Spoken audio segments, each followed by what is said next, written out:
Noong panahon ng pananakop ng mga Hapon sa Pilipinas, maraming kwento ng kabayanihan at pakikipaglaban ang sumibol.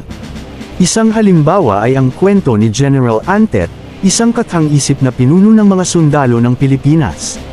Kwento ni General Antet, noong panahon ng ikalawang digmaang pandaigdig, sumiklab ang labanang Pilipino at Hapon sa iba't ibang bahagi ng bansa. Si General Antet ang naging kilalang pinuno ng mga sundalo ng Pilipinas, isang taong may matinding tapang at determinasyon na ipagtanggol ang kanyang bayan.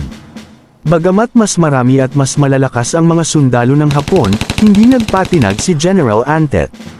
Ginamit niya ang kanyang talino sa taktika at matinding pagmamahal sa bayan upang makabuo ng mga estratehiya laban sa mga mananakop. Mga labanan. Sa gitna ng kagubatan ng Luzon, ipinakita ni General Antet ang kanyang husay sa pangunguna. Ipinatawag niya ang kanyang mga sundalo at nagsagawa ng isang ambush laban sa mga Hapon. Sa kabila ng kanilang kakulangan sa armas at bilang, nagtagumpay sila dahil sa kanilang pagkakaisa at tapang. Ang pagtatapos. Ang labanang ito ay hindi natapos agad. Maraming buhay ang nawala sa magkabilang panig, ngunit ang mga Pilipino, sa pamumuno ni General Antet, ay patuloy na lumaban. Ang kanilang determinasyon ay nagsilbing inspirasyon sa maraming Pilipino na magkaisa at ipaglaban ang kalayaan ng bansa.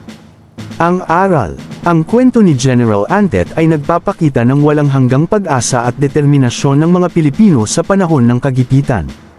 Ipinapakita rin ito na kahit gaano man kalaki ang hamon, ang pagkakaisa at pagmamahal sa bayan ay makakaya nating malampasan ang lahat ng pagsubok. Ito ang isa sa maraming kwento ng kabayanihan na nagbibigay pugay sa mga nagbuwis ng buhay para sa kalayaan ng Pilipinas.